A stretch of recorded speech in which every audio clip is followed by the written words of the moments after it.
You are ready to let go of the clutter. But where will you put it? It's not all trash. They're valuable things and you want to not waste them. What is the best way? There are actually 5 different possibilities you have. You can sell it, you can donate it, you can give it to a friend or a family member, you can recycle it, or you can put it into the trash. Which one do you pick?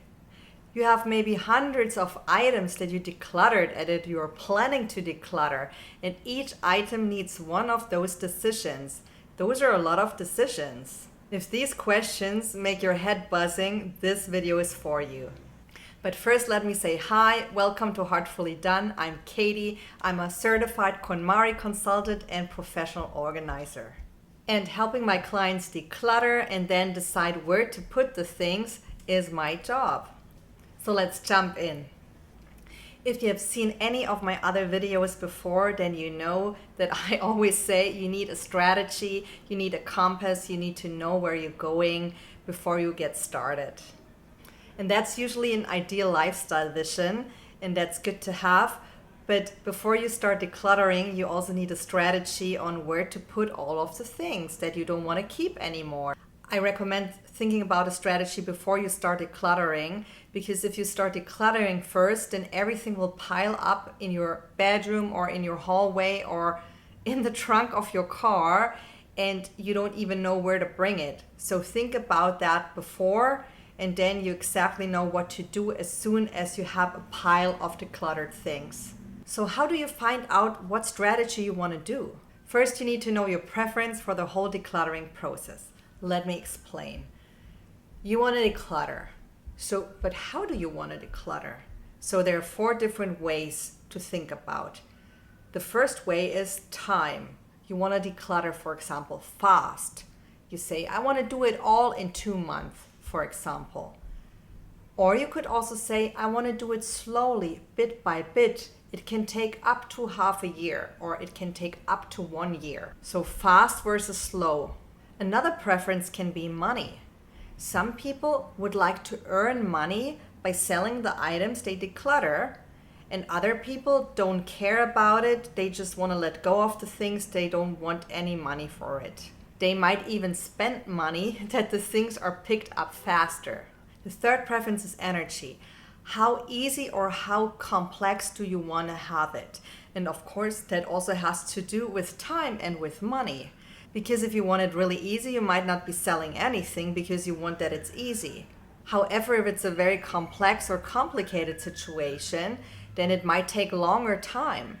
And the fourth preference is sustainability. How sustainable shall that whole process be for our environment? Do you just don't care and everything goes in the trash? Or do you care a lot and everything has to go to a specific recycling place? Those 4 preferences can be different for each of the KonMari categories.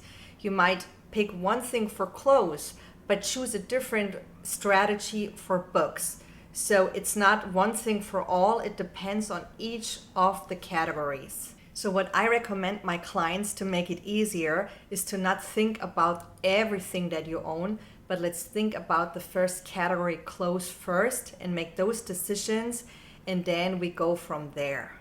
So you can ask yourself, do I want it the fastest way or a slower pace?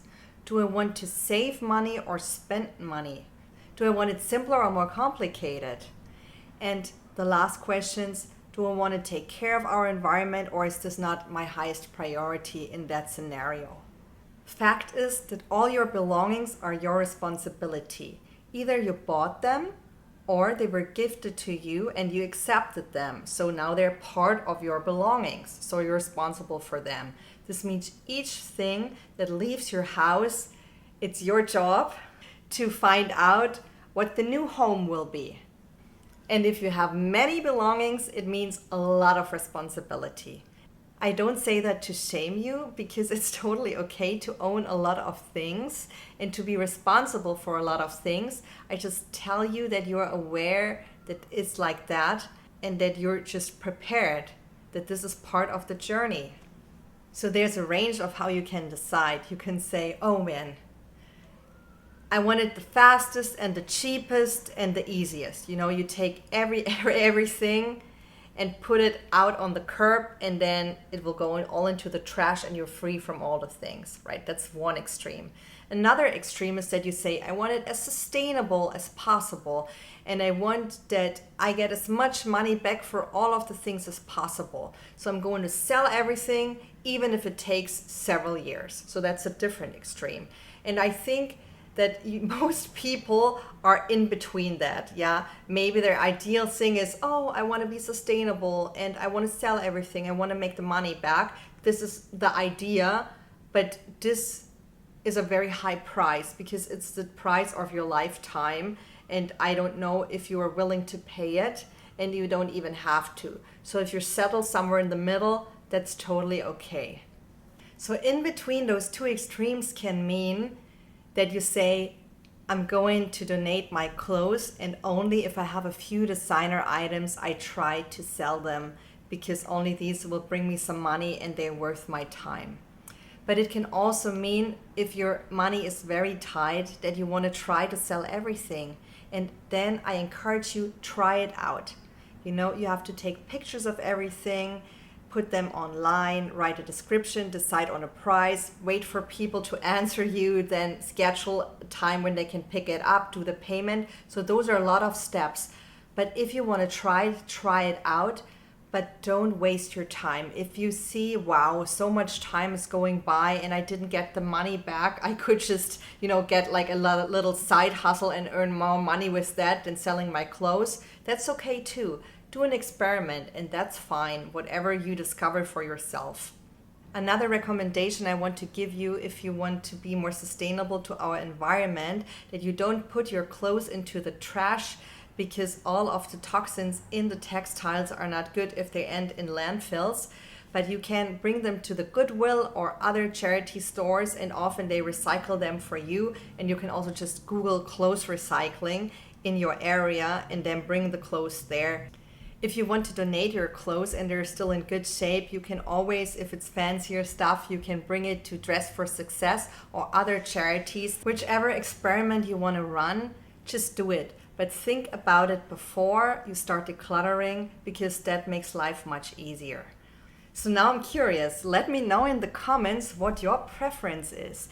Would you try to go on time, to go as fast as possible, or don't you mind going slow? Would you want to sell your things or try to save as much money as possible during the process? Would you want it easy or complicated? And what about sustainability? Is this important to you? I'm curious. For my own journey, I had a mixture of all of those things. I ran a lot of experiments and learned my lesson, how hard it is to sell things. And in the end, most of the things I donated, and I researched charities that meant something for me. But to be honest, sometimes I was just happy to bring something away to a neighborhood store, so I just would be relieved by it. If you received value from this video, please like it and share it with your loved ones. And if you want to subscribe to this channel, you make me especially happy. And now I wish you a wonderful day, and I see you in the next video. Bye!